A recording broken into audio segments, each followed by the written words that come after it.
Continuamos hoje com as entrevistas aos candidatos à presidência da Câmara Municipal de Braga, uma iniciativa do Diário do Minho e da DMTV.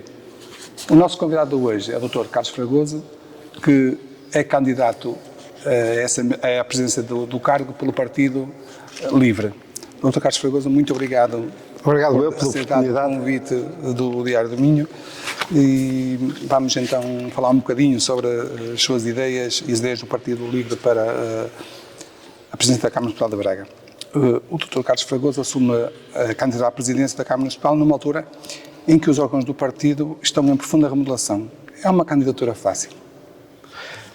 É uma candidatura fácil na medida em que nós acreditamos naquilo que defendemos. Portanto, nessa perspectiva é fácil, porque nós temos ideias muito sólidas e sabemos aquilo que queremos, sabemos aquilo que é a nossa visão de construção de uma sociedade, de uma comunidade de cidadania participativa e, portanto, como temos muitas certezas, digamos assim, naquilo que defendemos, é fácil, nessa perspectiva é fácil.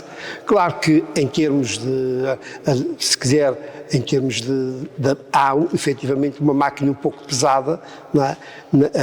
Para as eleições legislativas. Aliás, como sabe, são as eleições mais exigentes, digamos assim, do ponto de vista da formação de listas, não é? Porque é preciso realmente muita gente. Não é? Nessa perspectiva, é difícil para um partido pequeno, são desafios difíceis, não é, de concretizar, mas portanto, naquilo que é essencial, que é servir os bracarenses e trazer ideias novas para a cidade, isso aí é fácil, porque nós acreditamos naquilo que defendemos.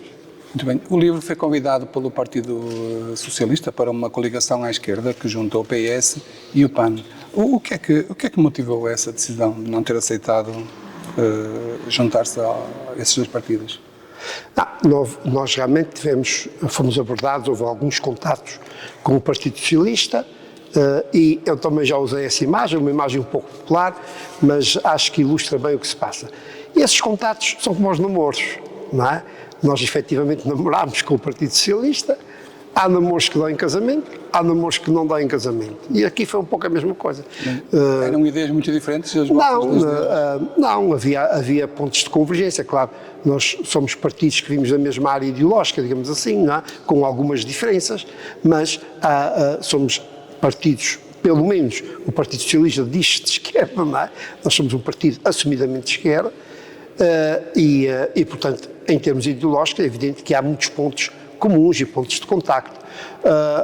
Agora, depois houve um conjunto de condições, digamos assim, que nós pusemos ao Partido Socialista, o Partido Socialista também pôs as suas e depois tivemos que chamar, porque é isso que está nos nossos regulamentos internos, tivemos que chamar o plenário, que é, portanto, uma Assembleia Geral, chamemos-lhe assim, de todos os membros e apoiantes do LIVRE, a decidir se efetivamente haviam ou se entendiam que aquelas estavam reunidas as condições para avançar para a coligação.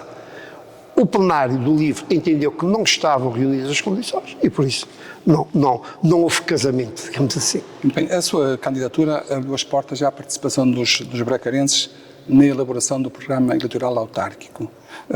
Como é que tem sido a adesão dos cidadãos a esse desafio?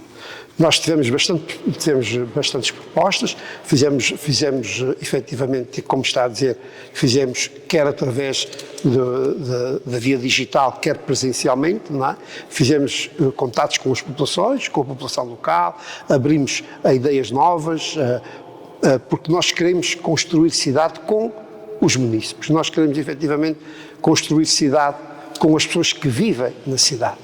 E nessa perspectiva, quisemos ouvir os munícipes para elaborarmos o nosso programa. Houve efetivamente bastantes participações ricas, houve ideias, algumas que vinham já ao encontro das nossas e que já estavam praticamente buriladas, digamos assim. Houve outras que não, que foi preciso burilar e conversarmos, mas houve também ideias bastante interessantes e até há contributos em áreas específicas de pessoas com know-how, digamos assim, naquelas áreas que nos ajudaram efetivamente a construir, nomeadamente, por exemplo, em termos de mobilidade, não é? Nós ouvimos pessoas que eram especialistas na área e que efetivamente nos elucidaram sobre alguns dos problemas, que é um dos casos graves, muito graves de Braga, não é? Sim, A questão da mobilidade. Vamos já falar nisso, E, portanto, tivemos efetivamente esses contributos e que muito nos honram. Nessa com consulta, historicidade com os munícipes. nessa consulta aos eleitores, certamente eles manifestaram preocupações. Claro. Que preocupações é que vocês ouviram? Eu penso que as preocupações são gerais. Não é? As principais preocupações são a habitação, é Principal, a mobilidade é outra delas, não é? Os espaços verdes, o ambiente, não é? A questão toda da sustentabilidade, portanto, do ambiente, infraestrutura verde, se quiser assim. Outra preocupação muito grande dos munícipes é efetivamente com alguns serviços, nomeadamente a AGER e a Braval, não é? Nós, por exemplo, relativamente à AGER, temos uma ideia muito clara de remunicipalização da empresa. Precisamente isso, se defende a remunicipalização da AGER. Defendemos completamente. Aliás, a AGER é uma coisa que não se percebe bem, porque é uma entidade pública com uma parceria com os privados, em que a maioria do capital continua público, mas quem manda são os privados. Quer dizer, é um pouco essa visão de neoliberal que efetivamente anda por aí, que graça na direita do modo geral, que é tudo o que é despesa é do erário público, tudo o que é lucro é do privado. E, portanto, nós não temos rigorosamente nada essa visão. Portanto, somos completamente a favor da remunicipalização da AGER. A Braval é outra questão que tem que ser muito equacionada, tem que ser muito repensada, a questão da recolha dos lixos, não é? E da gestão dos resíduos, não é? Porque o lixo de uns é matéria-prima de outros. Portanto, nós podemos efetivamente ter uma política completamente diferente relativamente à gestão dos resíduos e que é bem necessária. Continuando a falar das empresas municipais, como é que olha para o serviço que é prestado diariamente pelo STUB? Bom, nós olhamos com... esse é um dos nossos pontos e que está diretamente relacionado com a mobilidade. Nós entendemos que, efetivamente, temos de reduzir o tráfego automóvel. Isso é indubitável, é inquestionável, por toda uma série de questões, mas temos de dar alternativas às pessoas. Não se pode tirar o carro às pessoas e não lhes dar alternativa. E o STUB, efetivamente, podem ser esse mecanismo. E podem ser, nós temos já boas práticas no STUB. Esse executivo camarário, embora nós sejamos muito críticos desses 12 anos de Ricardo Rio à frente da Câmara de Braga, é evidente que seria desonesto da nossa parte dizer que tudo o que ele fez é mau. Quer dizer, há coisas que foram bem feitas e há coisas que nós achamos que é esse o caminho. Há muitos anos que nós defendemos o transporte escolar. E esta Câmara, e é preciso ter um estado intelectual. Exatamente, um projeto, não é? Sim, esse projeto já começou há alguns anos atrás, agora alargaram esse mesmo projeto, não é? Do transporte escolar. Nós pensamos que este é o caminho. É preciso tirar as pessoas, é preciso tirar a confusão que é a gente. Aliás, o Damião sabe isso tão bem como eu. Os momentos de deixar os filhos, ou de ir buscar os filhos à escola, é caótico na cidade de Braga. Portanto, porque as pessoas não têm alternativas. E, portanto, essa aposta desse executivo camarário, do STUB, é, na nossa opinião, o bom caminho. E é um dos caminhos. É claro que agora temos efetivamente que aprofundar esse projeto, digamos assim, alargá-lo a outras escolas, ampliá-lo, etc. Depois temos também que eventualmente rever os percursos. Eu estive a ver alguns percursos em que, por exemplo, uma criança leva 1 hora de casa para chegar à escola. Ora, isso dificilmente o pai deixa de pegar no carro para o levar, não é? Portanto, há coisas que necessitam de ser revistas, sem dúvida nenhuma, mas acreditamos que este é o caminho. E relativamente à restante população, digamos assim, nós também acreditamos que o transporte público é fundamental. Agora, o transporte público necessita de fiabilidade. E a fiabilidade faz-se com duas coisas. Faz-se com frequência e faz-se com pontualidade. Ou seja, nós temos de ter, efetivamente, vias dedicadas. Nós vivemos numa cidade bimilenar, em que, e o Damião anda pela cidade, sabe tão bem como eu, esta é uma cidade sinuosa, com vias estreitas. Portanto, temos que ter autocarros ágeis para estar no meio da cidade e no meio do tráfego automóvel, porque nós, em muitas artérias da cidade, não temos possibilidade sequer de ter vias dedicadas. Não é? Porque não há espaço, pura e simplesmente. Não é? Mas essa maior frequência dos autocarros não iria aumentar o número de veículos presos no trânsito em Braga? Não, porque se nós aumentarmos a oferta, não é? Com mais percursos, menos ligações, que é um dos problemas, não é? Eu conheço muitas pessoas que têm que apanhar 3, 4 autocarros para chegar de um sítio X a um sítio Y, não é? Mas aumentar percursos, aumentar a frequência, aumentar o número de autocarros, dando alternativas às pessoas. Ninguém gosta, eu pelo menos não gosto, e penso que o Damião nem ninguém gosta de estar dentro de um carro para fazer 100 metros a levar 15 minutos, não é? No para-arranca, não é? Portanto, eu tenho essa convicção. E basta ver o que se passa para essa Europa fora. Muitas cidades tinham os mesmos problemas do que nós, Roterdão, Amsterdão, aqui ao lado, Pontevedra, por exemplo, não é? Resolveram efetivamente com o aumento da frequência. E evidente, havendo também um acrescento de percursos, porque é preciso, como eu lhe dizia há pouco, é preciso dar alternativas às pessoas. Revê-se na gratuitidade dos transportes públicos, como uma outra candidatura defende? Eu tenho lido algumas coisas sobre isso, tenho ouvido alguns especialistas na matéria. Nós já temos algumas faixas etárias que têm o transporte gratuito. O caso, por exemplo, dos mais de 65 anos, não é? Os estudantes. Eu não sei se esse é o caminho, sinceramente não sei se esse é o caminho correto. Eu tenho visto, não é o facto de o autocarro ser gratuito, se o autocarro tiver um preço acessível à generalidade dos cidadãos, não é a gratuitidade que o favorece, é o quê? É a sua fiabilidade, é o facto de haver mais frequência, maior pontualidade. Isso é que favorece que a pessoa deixe o carro em casa e que vá no autocarro. Porque o facto de ser gratuito, se eu levar 1 hora para chegar da minha casa ao trabalho, não me serve de nada o facto de ser gratuito. Portanto, e além disso, a gratuitidade também leva, sabe que aquilo que é gratuito muitas vezes é mal compreendido, não é? E a gratuitidade também leva a que haja efetivamente que não haja nenhum, nesse caso, não é? Que não haja nenhum contributo para a própria empresa. Nós lemos várias experiências de gratuitidade na Europa que foram feitas e que já recuaram. Exatamente porquê?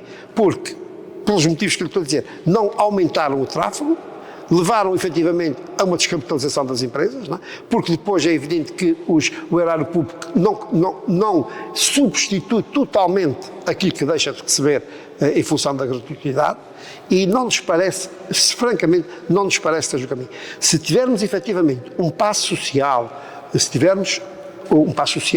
ou até bilhetes avulsos, não é? Que sejam acessíveis à generalidade dos cidadãos, não nos parece que a gratuitidade seja o melhor caminho. Continuando a falar de mobilidade, o Dr. Carlos Fragoso já afirmou que o BRT não pode ser uma solução isolada para a mobilidade na cidade de Braga. Quais as soluções que propõe? Nós pensamos que temos de ter uma visão holística da cidade e temos de ter uma visão integrada da cidade e das zonas limítrofes. Eu já disse, e já tive a oportunidade de dizer, eu acho que é absolutamente necessário chamar a academia, chamar as pessoas que sabem de mobilidade, chamar os técnicos que estão na nossa academia. Nós temos excelentes técnicos na nossa escola de engenharia.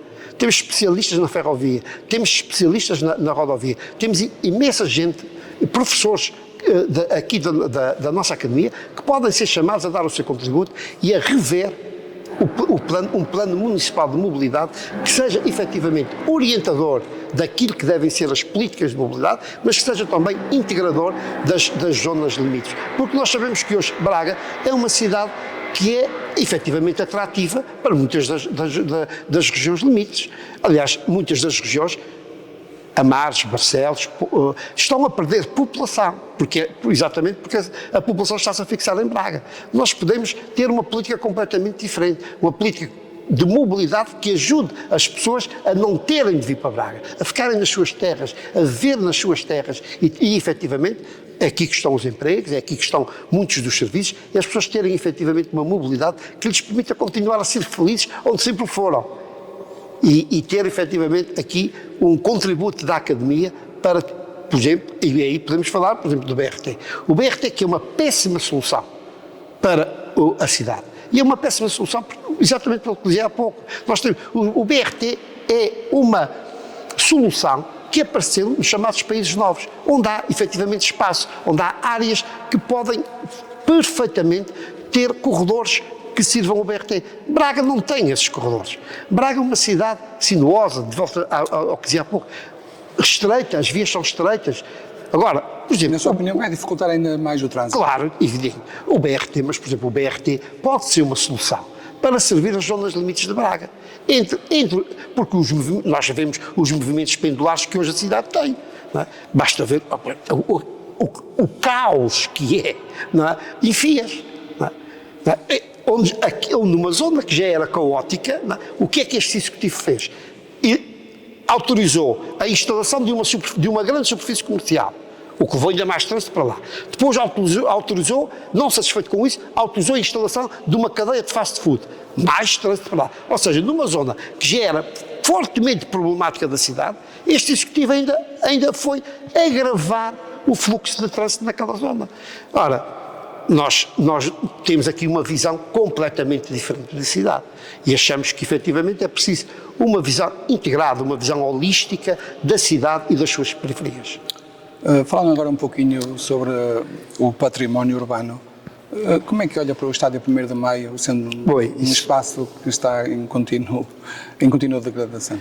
O 1º de Maio é uma zona que nós acreditamos que temos de intervir urgentemente no 1º de Maio. Não percebemos, por exemplo, algumas opções da Câmara relativamente ao 1º de Maio. Por exemplo, não percebemos porque é que o Sporting de Braga continua a utilizar o 1º de Maio, por exemplo, quando tem totalmente disponível o Estado da Pedreira. Ou seja, essas opções, porque o Estado de Maio, o 1º de Maio, para a pista de atletismo, teria de ser usado, porque não há outra, como é evidente. Mas, por exemplo, para jogos de futebol do Sporting de Braga, não se percebe porque é que ele está a ser utilizado. Porque é o 1º de Maio, e que nós defendemos que as instalações, as infraestruturas desportivas, devem ser efetivamente para servir as comunidades. Nós não temos nada, rigorosamente nada, contra o Sporting de Braga. O Sporting de Braga é uma instituição que prestigia a cidade. Mas temos que distinguir muito bem o que é o Sporting Clube de Braga, clube, e o que é a Sociedade Anónima Desportiva. É que são duas coisas completamente diferentes. E o que nós vemos agora, este Executivo Camarário, é, por exemplo, querer vender por tudo e meia, como se costuma dizer, passa a expressão, ao Sporting de Braga, não é? O Estádio da Pedreira. Não é? Agora, vai vendê-lo a quem? Vai vendê-lo ao clube? Ou vai vendê-lo à SAD? Se vai vender à SAD, nós somos completamente contra, porque, mais uma vez, a visão das despesas é para o erário público. Os lucros é para o privado. Agora, o 1º de Maio, na nossa opinião, precisa urgentemente de uma intervenção. Continuando a falar do património público, como é que olha para o futuro ecoparque das Sete Fontes? Prometido, mas continua muito adiado. Exatamente. Esse ecoparque das Sete Fontes são... Este executivo do Ricardo Rio realmente foi um rio de promessas. Foi o que ele fez, foi um rio de promessas, um rio de anúncios, porque há 12 anos atrás, ainda antes de ser eleito presidente, ele dizia que no primeiro dia que fosse eleito presidente ia resolver o problema das Sete Fontes. Está exatamente igual. Portanto, a mesma coisa relativamente à ligação entre o Parque das Camélias, o Parque da Ponte e o Picote. Também ia resolvê-lo há 12 anos atrás. Está exatamente igual. Ou seja, estamos a falar em termos de arborização, de plano municipal de arborização, o que é que nós vemos? Que não é minimamente cumprido, antes pelo contrário. O que nós assistimos em Braga é um plano municipal de desarborização. Não é? Portanto, e relativamente às promessas de Rui Rio, estamos mais que falados, não é? Mas tem aprendizes, não é? Porque o candidato João Rodrigues também o que faz é exatamente isso, é anúncios atrás de anúncios, como se não tivesse sido responsável durante os últimos 8 anos por imensas áreas relacionadas com o urbanismo, com a habitação e por aí fora. Noutro âmbito, defende que o desenvolvimento do Concelho de Braga não se pode fazer sem uma política estrutural que envolva os municípios vizinhos. É uma sugestão para o avanço na criação da área metropolitana do Minho? Também. Mas essa visão integrada é uma visão, como eu dizia há pouco, por exemplo, na área da habitação. Nós podemos ter soluções de habitação que envolvam os municípios vizinhos, que era o que eu dizia há pouco. Porquê é que as pessoas têm de sair das suas terras para vir viver para Braga, se nós efetivamente, com uma boa política de mobilidade, podemos manter essas pessoas de onde são oriundas e efetivamente consertar as questões de habitação com os concelhos de limites. As cooperativas de habitação, que são uma excelente solução para a construção. Nós temos, e não é preciso inventar a roda já foi inventada há muitos anos, não é? Nós temos excelentes soluções na Áustria, na Suíça, na Bélgica, de cooperativas de habitação, que não passam necessariamente pelo cooperador de ser proprietário da sua habitação. O cooperador pode apenas ter o usufruto da habitação e a propriedade continua a ser sempre da cooperativa, que é o que se passa, por exemplo, em alguns desses países. A questão da habitação pública. Nós a habitação pública em Braga, temos menos de 1% de habitação pública. E a habitação pública nem digna desse nome, porque o que nós temos em Braga, como o Damião sabe, é habitação social. Apenas, não temos habitação pública. Numa grande generalidade das cidades europeias, a habitação pública temos cidades como Roterdão e Amsterdão, por exemplo, em que a habitação pública é 60% do parque habitacional. 60%. Estamos a falar, mais de metade do parque habitacional é do município. É evidente que aí a especulação imobiliária quase é inexistente, porque o município tem número de habitações suficientes para intervir nos mercados e não deixar, efetivamente, porque a habitação, e não é por acaso que está consignada constitucionalmente, a habitação é a base de qualquer vida digna. Não é um produto qualquer. Não é por acaso que está na Constituição. Porque não é exatamente um produto qualquer. Não é como a gente chegar ali ao mercado e comprar cenouras ou couves. Tem que haver, efetivamente, aqui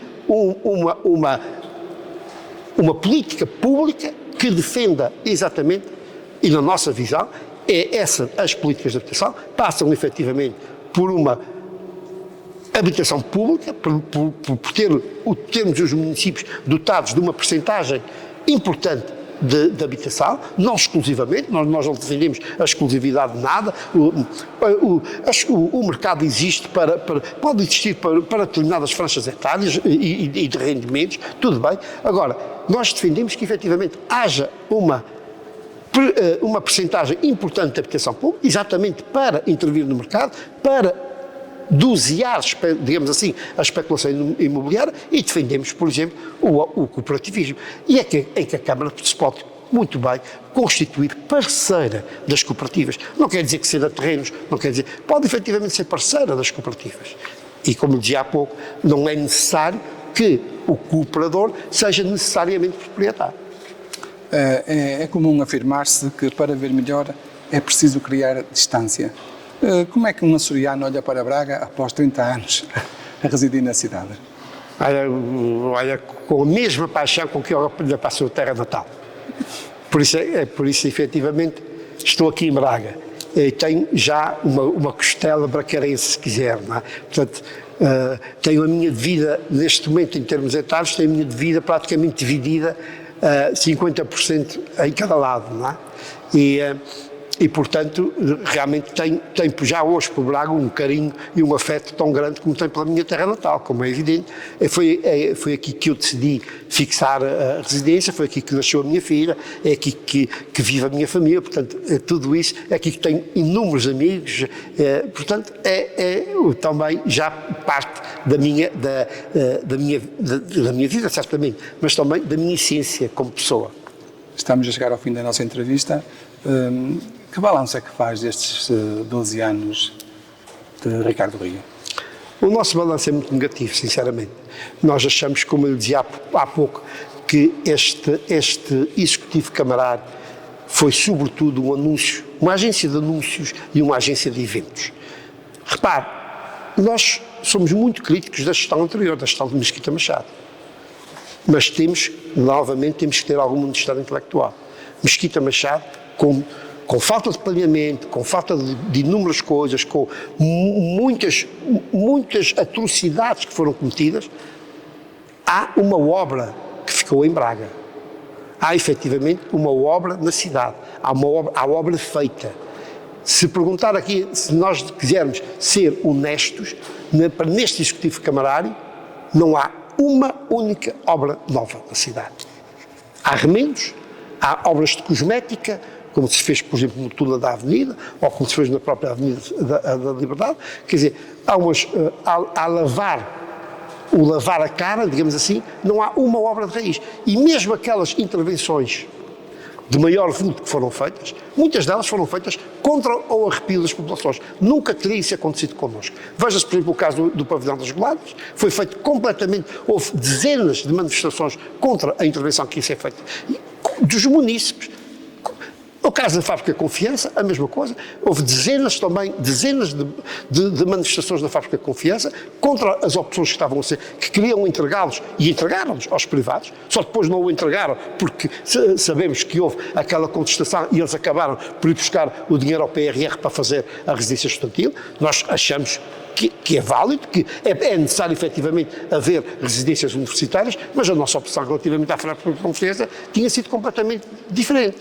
Por exemplo, tínhamos feito ali um espaço de preservação da memória industrial de Braga. Braga não tem um museu da indústria. Braga era uma cidade industrial. E o Daniel sabe disso, durante o século XX, Braga tinha inúmeras indústrias. Onde é que está a memória dessa indústria bracarense? Não existe. A Fábrica Confiança podia ter sido um local para essa musealização, para deixarmos efetivamente aqui um testemunho às gerações vindouras. Outro caso de completa política de cabotagem desse Executivo. Tem, por exemplo, o caso do São Geraldo. O dinheiro que se gastou ali com alugueres, durante anos e anos e anos, era um espaço arrendado. Depois a Câmara lá decidiu comprar. Já o espaço sempre fechado, ficou completamente degradado. Agora, decidiram que aqui já não tinha possibilidade de ser reconstruído, então vão demolir. Não é? Ou seja, isso é completamente um arrepio de tudo o que é uma visão integradora e uma visão efetivamente holística da cidade, aquela que é a nossa visão de cidade e de cidadania. Nesse âmbito, deixava-lhe uma última pergunta. Qual é a sua visão de Braga como uma cidade de futuro? É a melhor possível. Eu acho que Braga tem efetivamente todas as condições, tem uma academia de excelência, tem um património riquíssimo. Portanto, acho que Braga tem todas as condições para ser efetivamente uma cidade de futuro. E é por isso que nós, no Braga, nós no livro dizemos, o nosso slogan para esta campanha é exatamente construir futuro. Porque nós acreditamos que é possível construir futuro com os bracarenses. Chegamos ao fim da nossa entrevista. Dr. Carlos Fragoso, muito obrigado pela sua disponibilidade. Não, obrigado eu pela oportunidade de estar aqui. Até muito obrigado.